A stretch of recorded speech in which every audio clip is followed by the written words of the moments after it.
to welcome us with her warmth and grace. Let us all give a round of applause to the SK Chairperson of Barangay Tayud and the Sangguniang Kabataan Federation President of the Municipality of Consolacion, Honorable Shella Arella Carpina.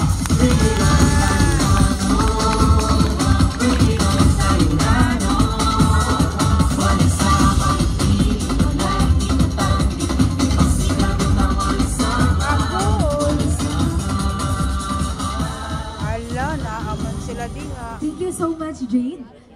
Beforehand, I would like to acknowledge the presence of our Municipal Councilor, no other than Honorable Leo Napole.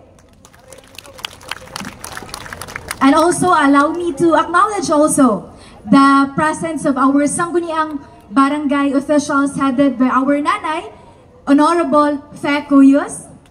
Also, my constituents in the Sangguniang Barangay. First, we have Honorable Nelson Retiza, Honorable Josefina Halang, Honorable Kyle Siniza, Honorable Julian Cuyos, Honorable Eduardo Soco. We also have Honorable Nicole Alectes Villo Escobedo. Also, I will never forget, because this event tonight will not be possible without the never-ending tears and joy and sweat of my Sangguniang Kabataan Tayud officials. First in line, the chairperson of this event, the Tayuran Festival 2025, Honorable Jammer Haron. Also, Honorable Anthony Tan Alinsog, Honorable Vera Hudaya, Honorable Kanti Bali, Honorable Mecca Hudaya, Honorable Lorimi Comendador, Honorable John Clarence Abukay, our SK Treasurer, Mr. Kent Anthony Gastopa, and our SK Secretary. We also have Mr. Jadren Marco Maras, the golden voice behind the voiceover. Tayuth Ranon, important guests, young people, ladies and gentlemen, kanatong tanan, maayong gabi! Hala, dili mo excited na maayong gabi o. Hala, tag-iwan karon. First time, maayong gabi! Maayong gabi! Maayong gabi. I love that spirit. Tonight is a history, ladies and gentlemen. Because tonight, we are not just only celebrating Itayuran Festival, a kind of dances or even an ordinary festival, but we are celebrating creativity, camaraderie, collaboration, cooperation of our every young people in Barangay Tayud. Because the 5 contingents combining the 10th city of our barangay, which leads to the 5 contingent, will compete this evening. And you know what? Last year, lahi ang nag-partner, and tonight, lahi sad ang mag-partner. We will be showcasing another extraordinary concept of Tayuran Festival of our very own in Barangay Tayud. For the information of everybody, just a sort of like, kaan lang siya, look back lang siya mga kaigsuunan. The Tayuran Festival was implemented 2023. That time, dili pa mi SK. That time, it was celebrated pa in our barangay gym.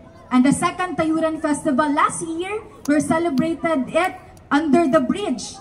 And karon, we are so happy that the Tanchan, Mr. Tanchan, and cooperation with the Big Blue Logistics, Sir Bobong, giving us this kind of venue nga maka-accommodate not just only the contingents but also our audiences, the supportive parents that are very excited enough to witness the talents of their children.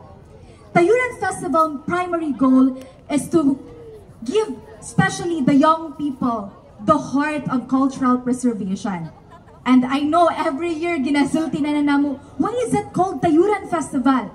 It's because there's a research base behind the celebration, which is copied, that book created and researched by Rafi Aboites in partnership of our Cebu provincial government. If you can go to your respective library, you can read it there sa ilang research. I am happy, I am excited, but tonight I am quite emotional. Kibaw mo nga no? It's because the BSKA election is fast approaching. We don't know that this December, we have another set of barangay and SK election. I am quite emotional because I am now used to love the young people of Tayud. But I am happy because I know in a short span of serving the Tayud Trianon youth, I know that all of my Sangguniang Kabataan Tayud officials have given their utmost time, effort, just to show that our Tayud Trianon youth, we give you the platform and the avenue, not just only in the sports development, but just like this event, to help nurturing talents, creativity, and even physical activities to each one of you. But this event tonight would not be possible, and please, ladies and gentlemen, let's give a round of applause to our Purok leaders, Purok youth leaders, ug tanang mga naghago to support their contingents tonight. It was a roller coaster of emotions in the preparation. At the same time, Iraqi road challenges in finding financial support for the daily expenses sa pagkaon, sa props, sa costumes, and all. But, sa kadugayan sa atong pag-practice, we are now tonight. And tonight, dili lang kami, dili lang ang mga naa sa VIP, kundi kitang tanan excited unsa na sad nga extraordinary presentation ang ipakita sa atong mga kabatan-unang Tayuranon.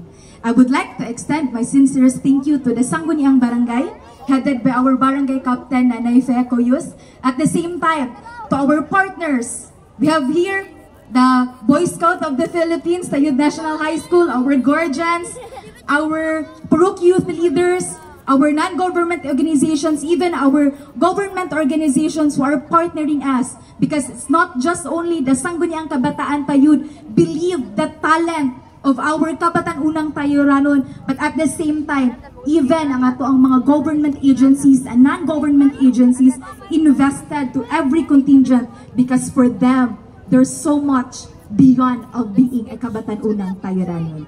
I know that I've talked so much na, no? I just wanna express this, especially to my Sangguniang Kabataan Tayud, who is the author, no, the mind of this celebration. You know what? It's not easy to prepare a kind of festival nga mo level siya og municipal level, and we are just only 10 in the Sangguniang Kabataan Tayud officials. And I am happy that I have the set of Sangguniang Kabataan Tayud is ready to work even if juggling other personal obligations. And at the same time, I would like to say thank you sa tanan natong mga contingents. Let's give them a round of applause. Kay kaybaw mo, kapila namin nakatabang og makuyapan, kapila namin nakatabang og nasamad, kapila namin nakatabang og mauwanan, ang uban mag-practice usahay nga walay lights, usahay matug sila og tagalas 2 sa kadlawon. But look at them. They are here tonight, ready to showcase what they have prepared for such a long time. So ladies and gentlemen, I would like to welcome each one of you to our Tayuran Festival 2025. Sit back, relax, and let's enjoy the show. Before I end this, I want to hear the loudest. Let's bring it on! I want the 101% chant. Let's bring it on! Let's bring it on, Tayud Trianon, lagit-lagi para sa kabataan at sa bayan. Good evening, and let's enjoy the night. Thank you, Honorable Sheila Arel.